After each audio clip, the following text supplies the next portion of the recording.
in the COVID-19 patients. This lecture can actually be used on its own as well to understand the overview of the clotting system that is active in our body. So let us start our discussion. The end of the discussion, we should be clear why the patients of COVID-19 have disseminated intravascular coagulation, number one. Why do they have a lots of D-dimers? Why do they have thrombocytopenia, and so on? So these are the kind of things that we should become aware of as we go through this lecture. So let us start our discussion. Hey guys, how are you? Welcome, welcome.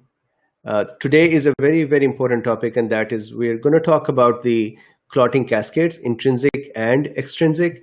And the more important thing is that we would have to figure out what is the role of, why do we see a lot of D-dimers in the patients? And number two, why do we see thrombocytopenia?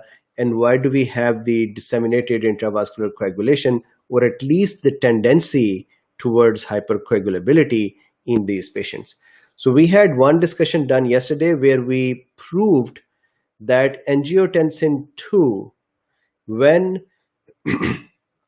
working without counterbalanced by angiotensin 1 to 7, which is reduced by this COVID-19 pathogen, angiotensin 2 is pro-inflammatory, and that is what causes or results into the extensive coagulability.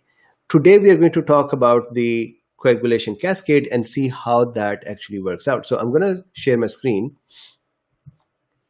and let us start from here. So look, this is the discussion today, hypercoagulability in COVID-19. The questions that you should have in your mind when you're starting. So Simran says, when the pandemic will end.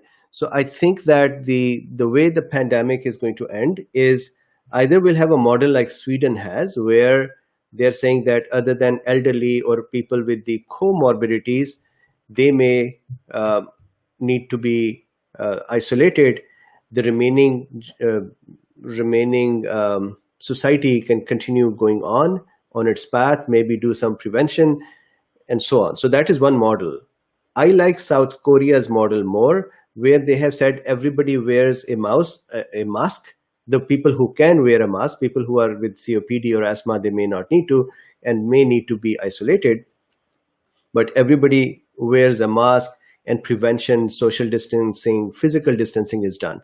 So I think if that is done with prophylaxis, I also believe that children under the age of 16 should not go to school yet, because anywhere from 29 to 42% of these children can be asymptomatic, and I think they can shed. I'm still looking for the studies that say that they do not shed. So, excuse me. So that means if you send children to school, they can actually catch the virus, may not have the symptoms, and then give the virus to others. So schools should not open yet. Colleges can open. Social distancing can be there.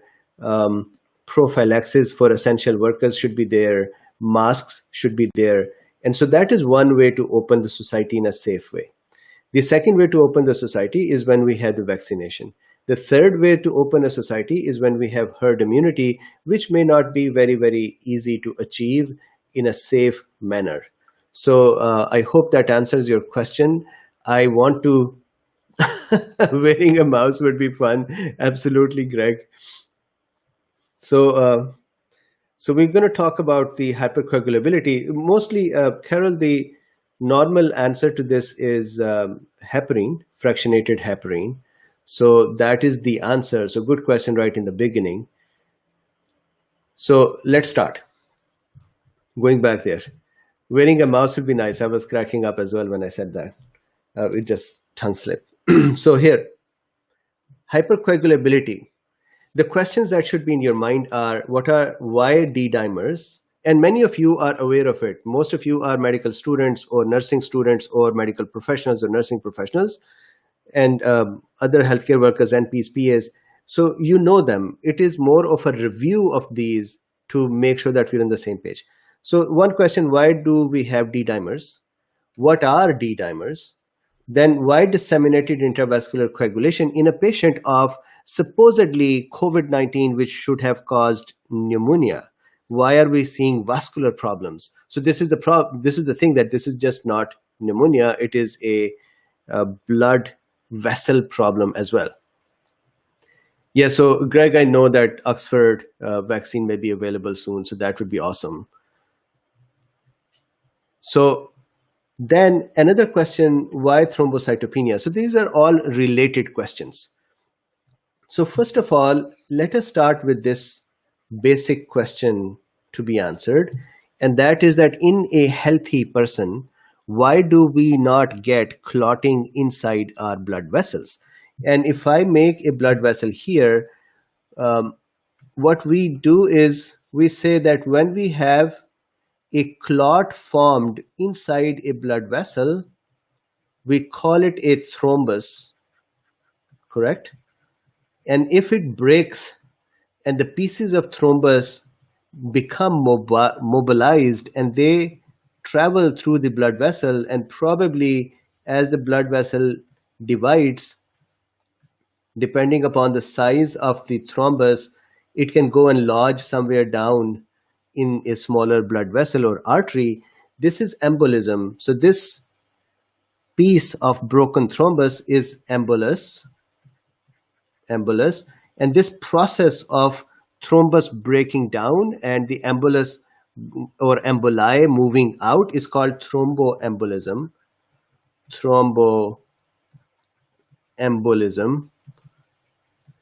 And these patients have thromboembolism. They have a tendency of hypercoagulability. We discussed this yesterday, that the reason for them to have that tendency is because their vessel walls are severely damaged from inside because of the imbalance of angiotensin 2 versus angiotensin 1 to 8. And the reason for that is the virus is using ACE2 enzyme, and so there is not sufficient quantity of angiotensin 1 to 7 formed, plus angiotensin 2 is used to make angiotensin 1 to 7. So when we are not making angiotensin 1 to 7, angiotensin 2 would stay in a higher quantity. That causes pro-inflammatory outcomes, which causes damage to the vessel walls, which causes thromboembolism or clotting. So now the first question to answer is, why in a healthy person we don't get thromboembolism? Why don't we get thrombi? So the first thing, look, this is a blood vessel. I have opened it up over here and brought the surface of the blood vessel out. Blood vessel has endothelial cells, correct? We talked about it yesterday. These are egg-like flat, yeah, these are eggs. So these are egg-like flat cells are called squamous cells, and these are endothelial cells because they are facing inward. So the first reason that we don't get thrombi is because these cells have a smooth surface. So the products, blood cells and the factors for clotting, they can come in contact with them and just slip away. They are not caught in that area. These cells are not rough, which can allow the factors to become trapped in there. So Carol says, I have suffered with other symptoms now. I'm getting pain and tingling in my legs and extremities and some chest pain, so I'm concerned.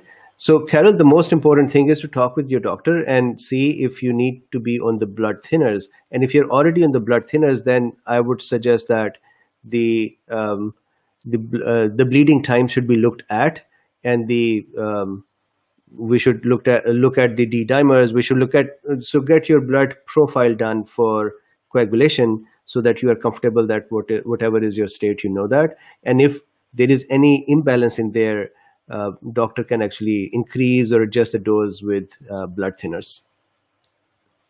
So back here, so the endothelial cells are smooth surface cells. So we talked about it. That is one reason that we do not get coagulation, because the blood cells and the factors would just zip through them or slip on them. Just like, if you throw a stone in the water and it kind of floats on it.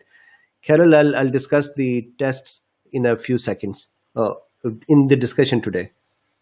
Second reason is that we have mucopolysaccharides on the inner surface of the cells. So this is like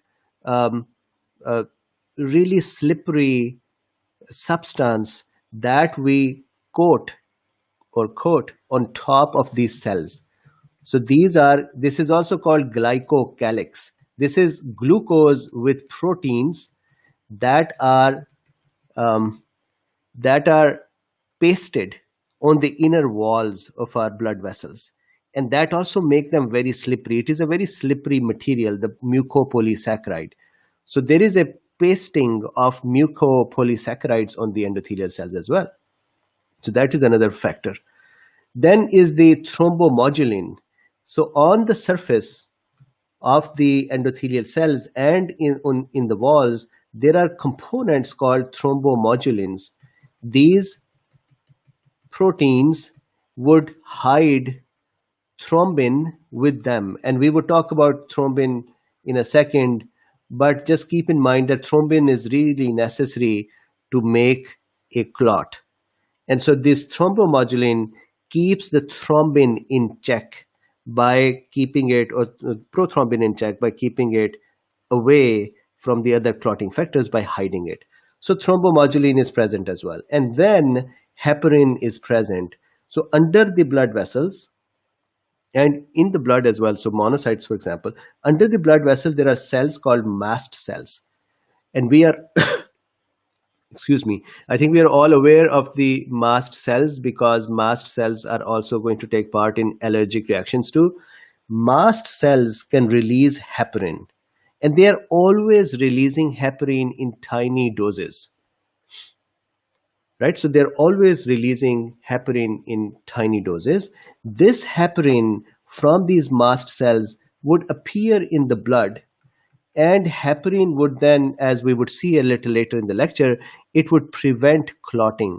So even if there are some microscopic clots being formed, the heparin, which is given from the mast cells all the time in tiny doses, helps prevent coagulation. So these are our normal mechanisms. Of course, the virus is going to do something that would disrupt this mechanism. And we discussed that yesterday, that it does it. Now we're going to see that what are the mechanisms of clotting? What happens when our systems are disrupted? So let's see. Back here, I'm going to start from this part. The coagulation or clotting process is divided into two types of classes. We say extrinsic pathway and intrinsic pathway. And the basic reason is what kind of activity or event triggers clotting. Generally, we all know that if we have an injury somewhere, there would be a blood clot formed there. That is an extrinsic pathway. Or then there can be intrinsic pathway as well, where our internal tissue, when that gets damaged, that damaged tissue, without any opening outside, that damaged tissue can trigger the clotting as well. So in case of COVID-19, it is really the intrinsic pathway that is more important for us because the coagulation is occurring within a closed system. It is not occurring within an open or injured system which is open to outside. And interestingly, please keep in mind that in COVID-19, the bleeding disorders or bleeding is rare. So if patient doesn't have an injury, the patients normally do not bleed. That is a rare complication, but bleeding can happen because of the hypercoagulability that they have. So let's look at the extrinsic pathway first. So here is an extrinsic pathway. Let's say this was some tissue here. This tissue got damaged. Let's say there was some injury, there was an accident, there was a cut by a knife on our hand while cooking or whatever was the reason. There is this tissue damage here. Tissue, and there is a damage here. That damage caused blood vessels to open up and start bleeding. So this red one is the blood vessel surface.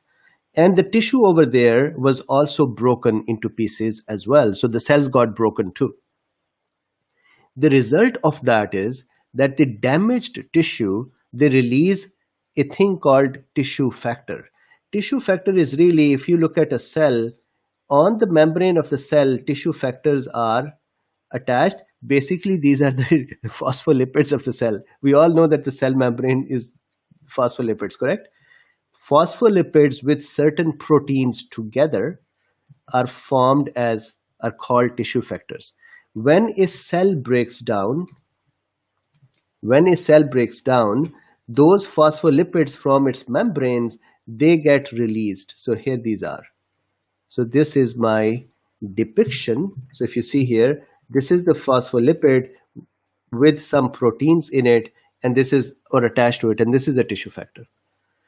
When injured tissue releases tissue factor, the tissue factor inside the blood vessel converts the clotting factor number 7 to an active form. There are dozens, even up to 50 clotting factors. We are usually more concerned with about 13, 14 factors. So the factor number 7 gets activated by the phospholipids coming from broken tissue. When that becomes active, what it does is, in the presence of calcium, it activates the factor number 10. So it causes the presence of factor 7 active with calcium causes the activation of factor 10. Now, factor 10 is the most important part. This is something that we should all keep in mind, because even for COVID-19, it is going to be the same pathway from factor 10 onwards. What happens is, once the factor 10 becomes active, what it does is it goes and hugs other things. What are the other things it becomes attracted to? Number one, remember this tissue factor that came from the injured tissue? Factor 10A would go and bind with those phospholipids that were released by the damaged tissue. Yasmin, thank you very much. I am actually fasting, so my throat by this time becomes dry, so I can't take water, but thank you very much. So factor 10 active now connects with the phospholipids that was released from the cell plus the active factor 5. Now the factor 5 and the factor 10 and the phospholipids, this complex, please keep in mind, is called prothrombin activator. And this is the same process for COVID-19 as well. COVID-19 doesn't probably do this part, which we would see it would work on the intrinsic path, but from factor 10 onwards, so this part onwards, is the same for COVID-19 as well. So factor 10 becomes active, factor 10 binds with the phospholipids plus factor 5, that is called prothrombin activating factor or complex.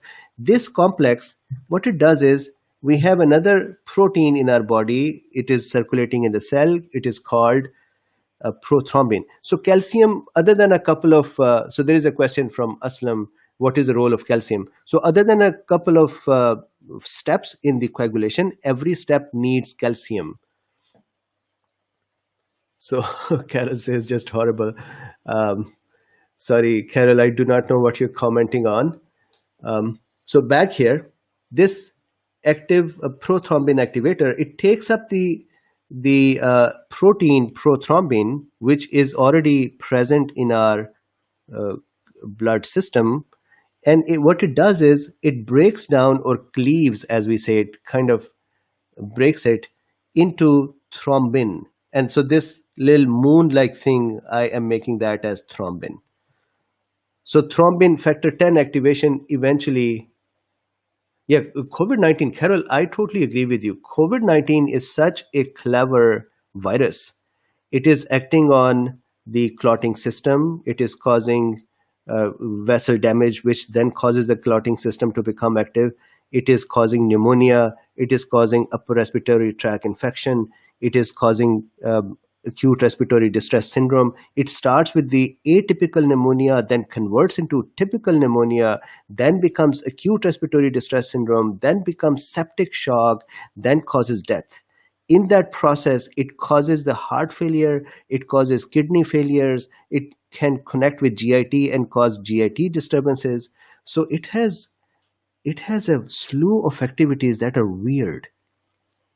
And then on top of that, it sends those proteins inside of our nuclei to, sorry about that, about our cell nuclei to strip down their defenses. So our cells are told not to defend when the virus enters them, and then the viral proteins go in our nucleus and tell them do not defend. Similarly, it strips down the innate immune system, the natural killer system, and the other innate arm, and just destroys that arm, and that gives it time before our adaptive arm becomes active. And all of this little virus does it and brings us all the way to death. Again, I want to keep it in balance. It's not everyone. The death rate is still low. It is 3.4% of the confirmed cases, or 4%. In some cases, it is more, but it is still not everyone. I don't want people to be scared that if they get it, they would die. 96% of the people recover. But it is a very evil virus. So back here to the prothrombin. Prothrombin becomes active as thrombin, and this activation of prothrombin is done by the prothrombin activating complex, which is factor 10, 5, and phospholipids. Now, once the thrombin is active, it takes another complex, which is called fibrinogen, and it converts that into fibrin. This is the ultimate need for clotting. We pick up thrombin, we make thrombin. Thrombin causes fibrinogen to become fibrin. Fibrin are like little threads. And when they polymerize with each other, the fibrin molecules, they become longer threads. And what we do is really just like when we are helping a patient with the bleeding, what do we do? So let's say there is a patient and that patient has bleeding. There is some blood vessel that is open. What do? We put a Band-Aid on it, correct? Bandages on it, packing, and then we put some pressure, and maybe we would try to do something to kind of bind it over there with Band-Aids or with stitches. This is exactly what our cells do inside our body. They do the same thing. They create a packing with platelets, then they put stitches on that packing or ropes on that packing, which are fibrin,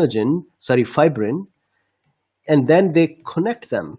Now my question to you, if it is medical activity, if you have put some sort of a suture on somebody's injury, you have to remove those sutures unless they are dissolvable. But let's say you have to remove them.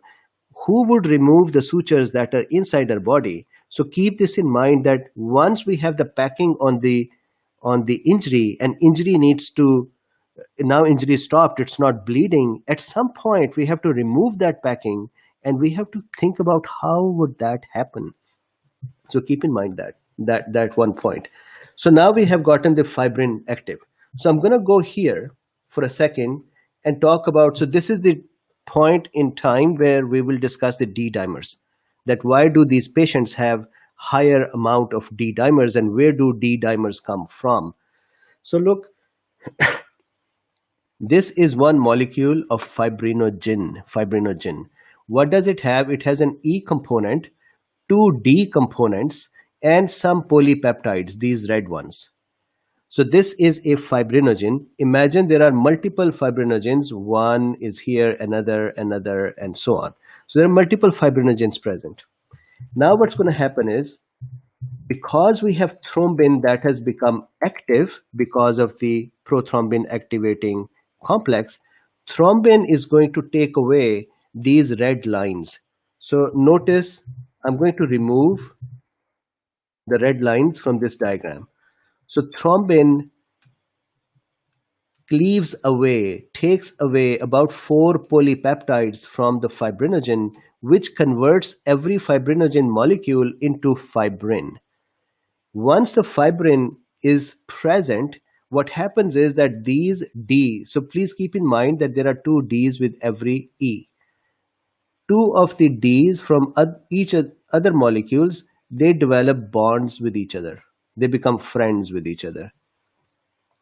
And now we're saying that they are polymerizing. They are connecting. They are making fibrils. They were individual bricks. Now we are laying them together to make long threads. We are going to use those threads to put a suture on the packing. The packing will be made by platelets. Platelets would act as a packing material, and then fibrin would act like ropes to kind of tie them together and to suture them. Good morning. So now what happens is, as the as the fibrins are being polymerized, what happens is tissue that was damaged is also going to release fibrin stabilizing factor. In case of COVID-19, this is the endothelial cells. This is the cells underneath the endothelial cells.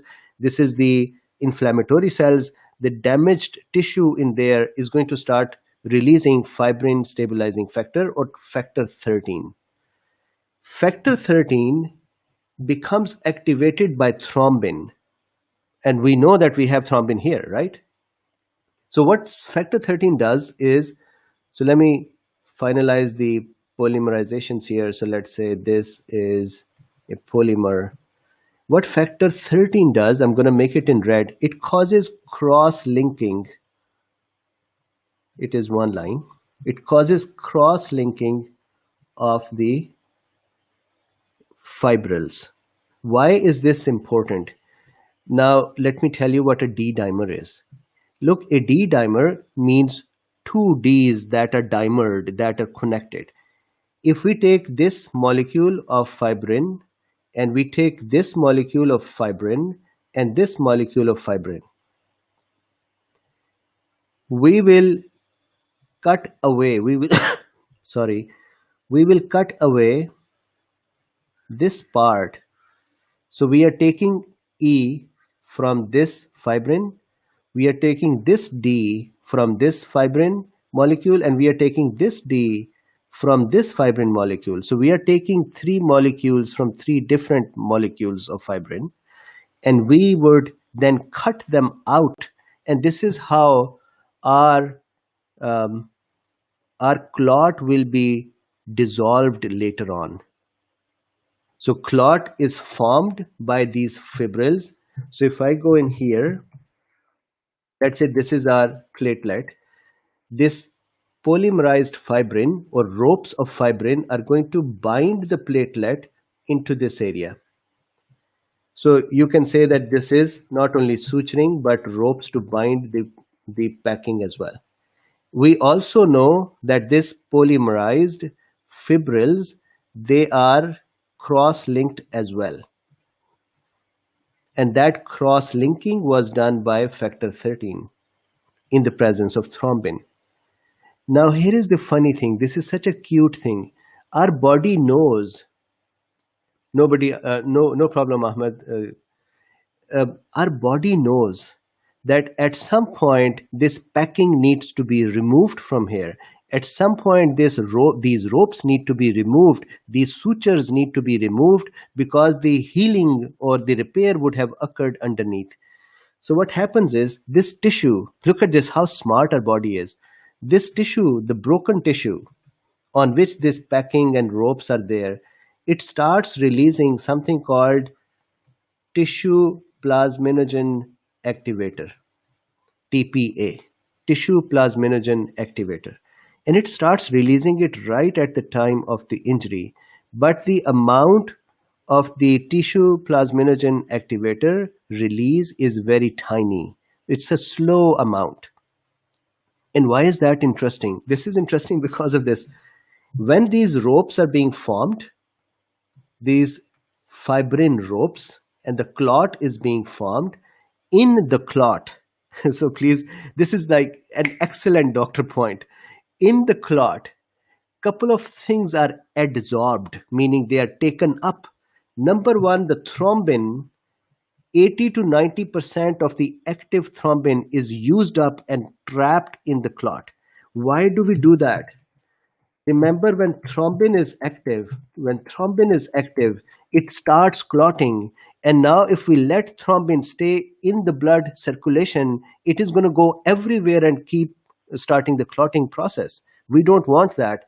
So what we do is that as soon as thrombin starts a clotting process, we capture that thrombin within the clot. 80 to 90% of the thrombin is captured right there, so it doesn't go anywhere else and cause an issue.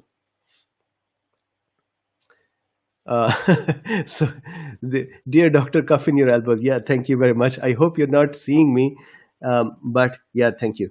So thrombin is trapped in there. The second thing is plasminogen. This is another enzyme. I have made them like scissors. they are also trapped in the band-aid, in this clot.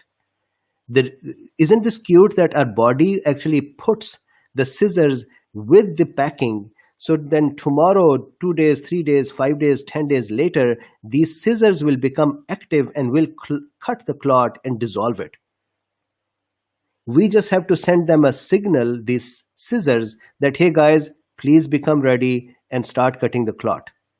But we have put the scissors in the clot right at the beginning when the clot was forming. I love this process. So what is the signal for these scissors or plasminogen to become active? We want this clot to go away in, let's say, 5 days, 6 days. So the tissue is now giving tissue plasminogen activating factor. This is being released in a slow way. It would accumulate over 4, 5, 6, 7 days. When it is accumulated in enough quantity, it would go and cause plasminogen to become plasmin, or it would activate it. What does that mean? These scissors that are trapped in the clot will become active and they'll start dissolving the clot. This process that I showed you here, this is the process of dissolving the clot. The scissor is going to cut the clot in a way that we would either end up with 2D or an E with D and D. These are the two structures that will be found in the blood. These are called Ddimers. So Ddimers are an indication that there is a clot that is being dissolved. And this is what we see in COVID-19 patient, that they have lots of Ddimers developing if they are becoming hypercoagulable. Now, Ddimers generally in healthy people are not present, or even if they are present, they are very, very small amounts. I would just say that they're not present. And when Ddimers are present, that means there is some clot somewhere, there is some thrombus somewhere which is being dissolved, or some embolus somewhere which is being dissolved.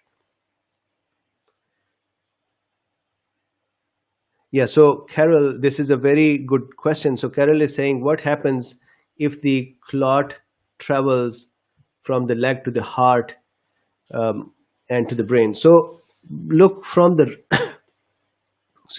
from the legs, the clot can only go to the right heart. So let me answer that question for a second. I'm going to hide the message so I can show my screen. So look, what happens is, from the legs, so let's say these are the legs, the veins from the legs will bring the clot into the right heart, correct? Through this inferior vena cava. Right heart connects with the right ventricle, right atrium connects with the right ventricle, which then gives the output to lungs, correct? So the blood, even if there is an embolus that travels, let's say, from the lower legs all the way to the right atrium, then to the right ventricle, then it is going to go and get stuck in the lungs. Normally from here, it cannot go to the brain, because lungs are like big sponge. They would just pick up the clot, and it can cause a little bit of injury in the lung or more injury depending upon the size of the clot. Saddle emboli can actually cause sudden death, but this embolus would not go to the left ventricle, and then left atria, then left ventricle, and then to the body, including the brain. This part will not happen because the lungs would act as a big sponge. Effect of smoking, blood thinners for prophylaxis. So blood thinner for prophylaxis can be dangerous, although many people are on baby aspirin. So I think the dose of the blood thinners is really important. So back here, I hope now this is clear that how Ddimers are produced and why do these patients have Ddimers. They are making clots in their blood vessels. These clots are being broken down. That is what is causing Ddimers. Now, I want to also very quickly look at the intrinsic path for the completion's sake. This is the path that COVID-19 would take. So what happens in the intrinsic path is there is no external injury. There is nothing that is open wound to the outside, but there is an internal injury, and that is what COVID-19 would do. So imagine the same cells as we saw before, endothelial cells, they have become damaged. Then the basement membrane of the blood vessel wall is damaged. Underneath are collagen fibers. So imagine that collagen fibers are like the steel bars in a building. So the collagen fiber, when they become naked, when they are exposed to the blood system, so here if you see, I made a collagen fiber go through a platelet. This is a platelet. So platelet is really sad because the collagen fiber came in contact with it. Normally when collagen fibers or damaged tissue comes in contact with platelet, that causes the platelet lysis as well. So here is a collagen fiber, it is causing the platelet to break down and other factors are coming up. Now what happens is the tissue breakdown here causes the factor 12. Remember extrinsic pathway was factor 7? This is factor 12. It causes factor 12 to become active factor 12. At the same time, the phospholipids that are coming out from the broken platelets are also very, very important. Remember over there, we also had the phospholipids. Over here, we have the phospholipids as well. They are coming from the broken platelets. Then platelets which are broken also release a substance which we say factor 3. So keep this in mind now that we have an active factor 12. We have phospholipids coming from the platelet. We have factor 3 as well. Then active factor 12 activates factor 11. So not 10 or not 9, it activates factor 11. So when the factor 11 is activated, that causes further the activation of factor 9. And sorry for the cat, Luffy's here. So factor 11 active causes factor 9 to become activated. And the factor 9, when that is active, that causes factor 10 to be active. So factor 9 says, oh man, after the 11, it should be 10. And you activated me by mistake. So I'm going to go and activate factor 10. So he's not left behind. So really, it is 10, 11, 12, 11. And then instead of 10, 10, we get 9 first, then 10. So 12, 11, 9, and 10, that is a sequence. So once we have the factor 10 active, this is the same thing as you saw before. The active factor 10 would make, with factor 5 and with the phospholipids from the platelets, it would make what? It would make thrombin activating factor, correct? And that would cause the prothrombin. We just did that. I don't want to spend time on it again, to thrombin. Now, just remember this, that for this activation of factor 10 here, this phospholipids are used because they would become part of this complex, plus this factor 3 is also used, plus factor 8 is also used here. So this is factor 8. So, so Thompson says, my dogs are barking at your cats. Thanks for the laugh. Sorry, Luffy always does this. He has to find a time right now when I'm talking, and he has to come and pitch in and chat away as well. So this is the intrinsic pathway. This is the pathway for COVID-19. Any issues here? And we did yesterday how COVID-19 caused the damage. Now, let's continue. Now we know that with this, we have more D-dimers. Here is what plasmin does. Plasmin activating factors come from the tissue. They accumulate. We talked about it. They accumulate over days. Then they activate the plasmin. Once the plasmin is active, remember those scissors. I'm trying to make it big enough that we can all see it. So let's say it this way. Once the plasmin is active, it starts breaking down fibrin. which means no further clotting. It breaks down fibrinogen, which means no further clotting. It breaks down tissue factor 5, which is needed for clotting. It breaks down factor 8, which we just saw needed for clotting for activation of factor 10. It breaks down prothrombin, which is very, very important to make thrombin, which would cause thrombosis. So all of those factors are broken down. Plus, as we just talked about it, the plasmin cuts D-dimers out of these ropes. It kind of cuts those ropes away. It is like removing the sutures. And once the sutures are removed, all of this plug is going to run away. The platelets either will be dissolved and their debris would be taken away by macrophages, or they would just run away from here, depending upon their life at that time. And meanwhile, the tissue would have become repaired here and we are good. But in case of COVID-19, it's really, imagine the whole vascular system, majority of that becoming damaged inside. And then this coagulation and clotting is occurring again and again. There is an additional problem in these patients, and that is not only just the hypercoagulability, not only the emboli going and getting stuck in every place of their bodies, like we have COVID toes, where the emboli are stuck in the toes, or the patients are getting strokes. But in addition to that, there is a depletion of clotting factors. So these patients are now at risk of bleeding. Although bleeding is rare, but they are at risk of bleeding. So we are in hypercoagulable state, and that is what is happening. Now the next, and I think this is the last part. Let me see here. We've talked about the intrinsic pathway. We've talked about extrinsic pathway. We've talked about plasminogen and this. So this is it. Now, the one last thing I would like to talk about is the disseminated intravascular coagulation. So disseminated intravascular coagulation simply means the tendency or coagulation or clotting throughout the body. And the bigger problem with the disseminated intravascular coagulation is that we have the clotting factors are consumed in making clots all over the body. So no further clotting components or factors are available. So bleeding tendencies occur. So that is the disseminated intravascular coagulation. Now, Carol had asked me about the testings. So look, PT can be done. D-dimers presence can be done.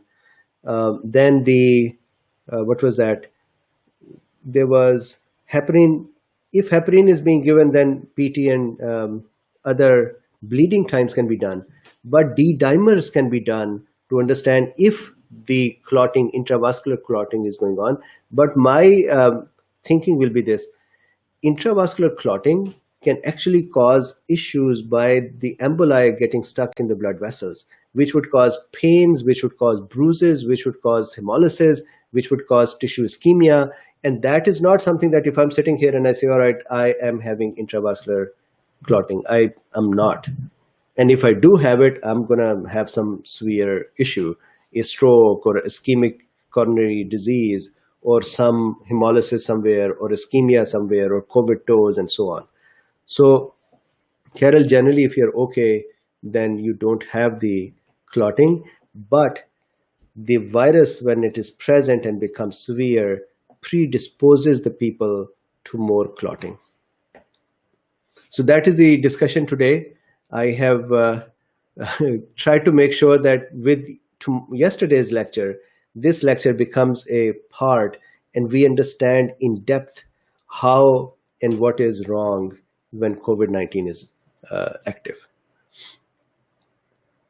So we can talk about the pediatric complications separately. I intend to do a lecture on children only. So you're very, very welcome. I am happy that these lectures or topics or discussions are useful. So COVID-19 pneumonia, look, it is interesting. Coronavirus pneumonia or viral pneumonias are supposed to be atypical pneumonia because they are interstitial before they become anything aggravated. This is why we call them walking pneumonias. COVID-19 is so aggressive that it starts with the atypical and then it converts into typical, which is usually bacterial pneumonia. And then it then moves on to ARDS, then to septic shock, and then to death. And then within days, it's a weird virus. It's a very aggressive virus. So I hope that this is all clear. This lecture alone can be used as a coagulation cascade understanding, and this can be coupled with the hypercoagulability as well for this. So what topic would you like tomorrow?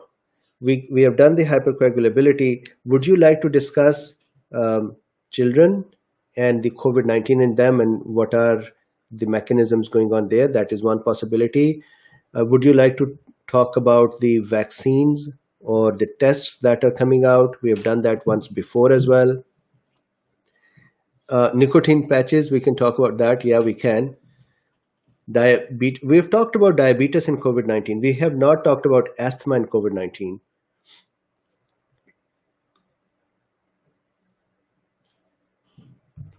So Deepak says something similar to me. I'm suffering from mild COVID, light breathing difficulty and light pain in chest, never had these symptoms. So I have for about a week now, light cough and shortness of breath, which comes and goes. But this is a season for allergies as well. We have flowers all over, which probably are causing the issue too. We started the air conditioning and probably the vents are not clean. So we'll see. Okay, so we have done once before vaccination strategy. We can talk about vaccines once more. I would like to antibody test. We have done that too. I think this will be an interesting topic to talk about the specificity and sensitivity of some of the tests. And then we can talk about the PEDs. Very good. So guys, thank you very much for your time. I hope you enjoyed it.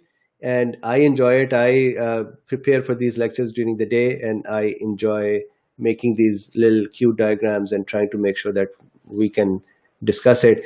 One request that I would make, I do that every day, and there are 300-400 people right now. Please share it. So that will be your favor to me. Thank you. Please share this, and that is going to support me, and hopefully some other people can also learn from this. So do you promise that you would share it?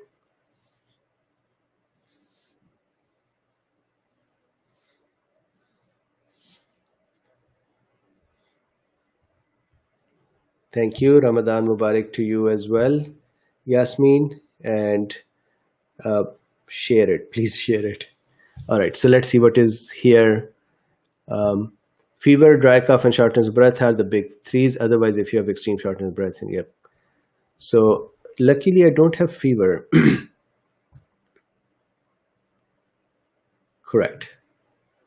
All right, guys. Thank you very much, and talk to you tomorrow. Stay blessed and stay safe.